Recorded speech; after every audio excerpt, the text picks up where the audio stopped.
we have to use the same ammunition that the Yetzer Hara tries to get us. We have to use that same ammunition wherever you get your podcasts from, or our own website, prismoftorah.org. This is the Prism of Torah with Rabbi Saf Aaron Prisman.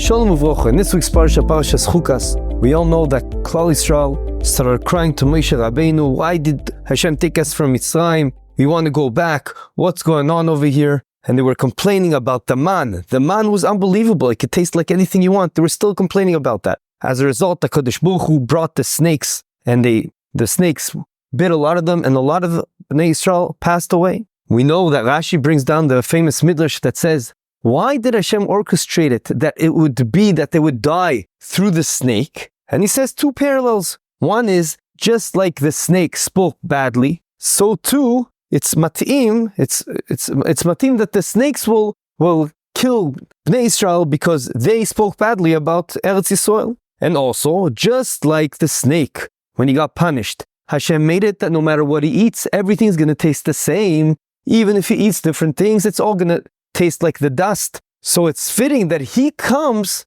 to punish Bnei Israel, that they had something so unique, so special, that they had the man, and one object can taste like anything they wanted almost, and yet they were complaining about that thing. So it's fitting that the Nachash, that everything to him tasted like one thing, he should punish. He should be the vehicle by which HaKadosh Baruch Hu uses the Shaliach to punish Klal Yisrael. And later, we know, after Moshe Rabbeinu davened to HaKadosh Baruch Hu, Hashem said, okay, let's heal them. Take a pole, an S pole, and put on it a snake made of copper, nachash that's made from the choshet, and they'll look up, and of course it's not the snake that's healing them, but rather the Gemara says that they looked up to the sky, to HaKadosh Baruch Hu, and realized everything's HaKadosh Baruch Hu, and they were chozir b'teshuvah, and everything was good. Now, why was the snake made of copper? Says the Midrash, Rashi brings it down, because it's very fitting that they have the same shoresh, they sound very similar. Lashon nofel ala lashon, Nechoshet also has the word nachash in it,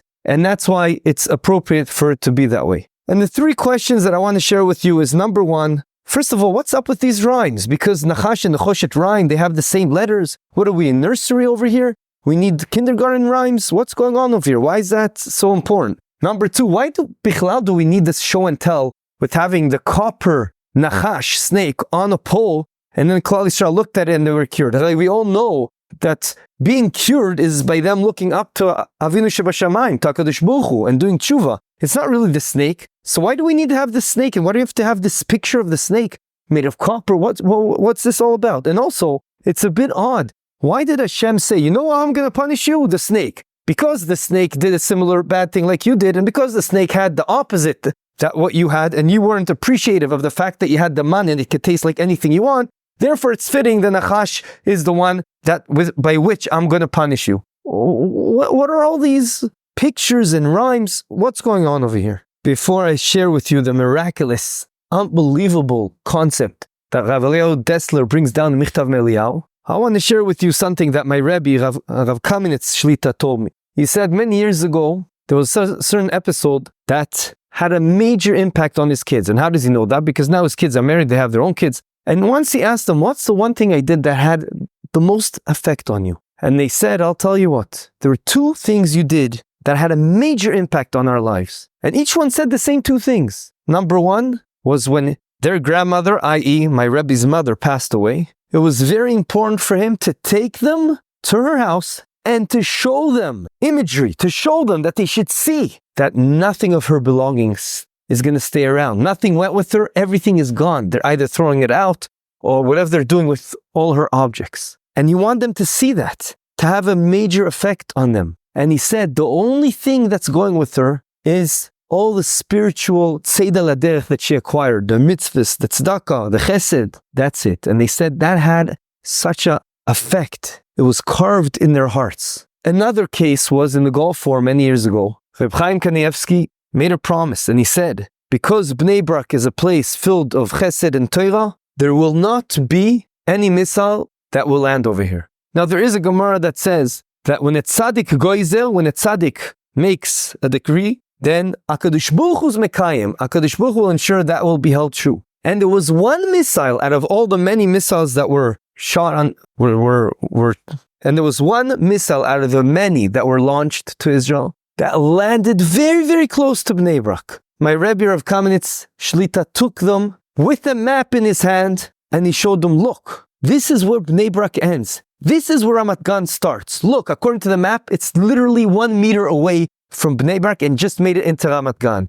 He said, once a tzaddik makes a statement, HaKadosh Baruch Hu is going to make sure it is held true. And HaKadosh Baruch Hu held this missile to ensure it doesn't come into Bnei Brak. Why did these events have such an impact on his kids? The answer is what the Saba Mikelim says, that we have to use the same ammunition that the Yetzer Hara tries to get us. We have to use that same ammunition to ensure we're always going on the right path. And that is imagery. That's being creative and making images in your mind, because that has a powerful effect. The Yetzer Hara entices something. If you only do this avera, it's going to be so geschmack. You're going to get such physical pleasure. It's going to be unbelievable. The honor you're going to get. You got to do this. You got to do that. It doesn't matter if Hashem doesn't want you to do it. And then lemaisa, a person does it and he sees it's not all that. And then there's a certain type of depression. I can't believe I did this. We have to use the same kelim, the same tools to ensure we understand the importance of what life is all about and have a clear mind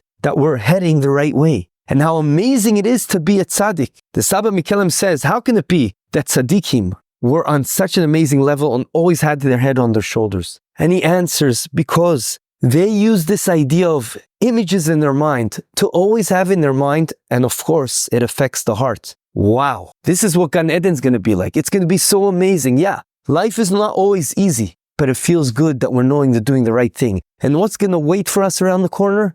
That's going to be unbelievable. It's going to be Gan Eden. We're only going to have amazing feeling, amazing pleasure that we can't even understand. So they try to put images in their mind to keep focused. And that imagery has a very powerful impact. We know, it says, Chazal tell us, Tzaddikim libam birshusam. They're in charge of their hearts. And we know that we have to be Oved Hashem not only with our minds. That's the easier step. We have to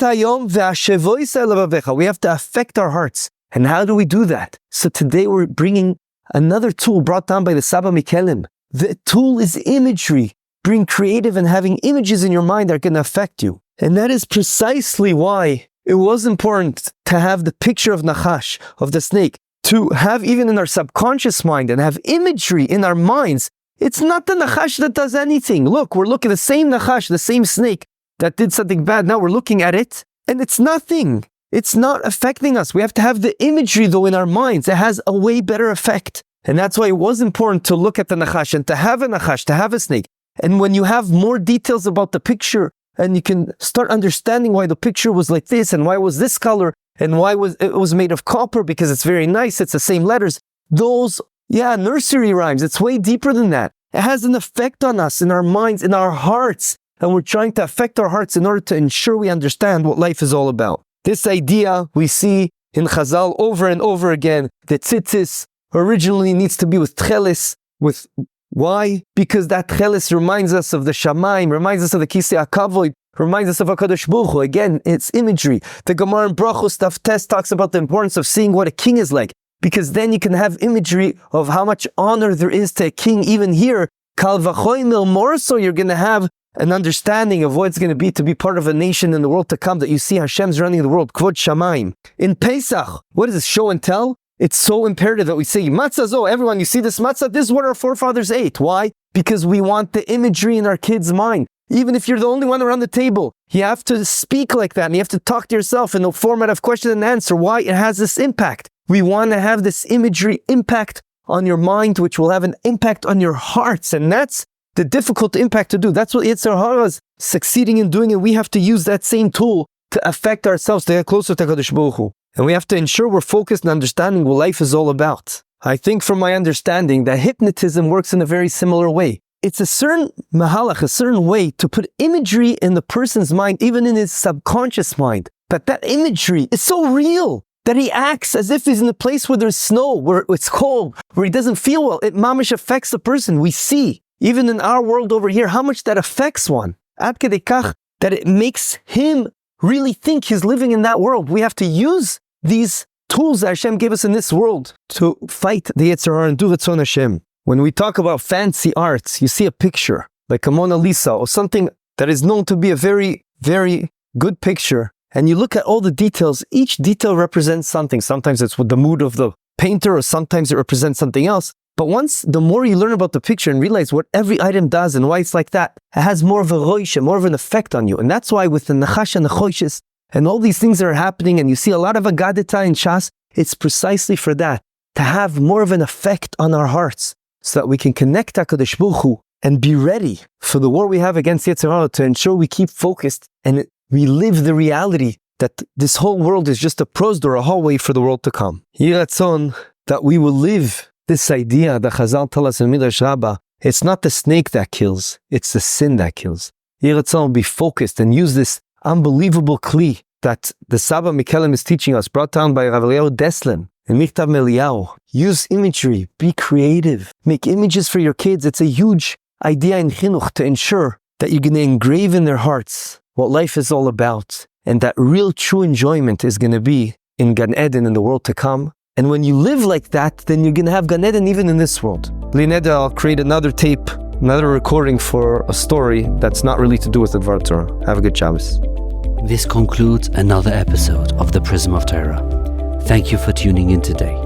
We hope you enjoyed it and learned something valuable. If you did, please subscribe to the podcast and give a 5-star rating.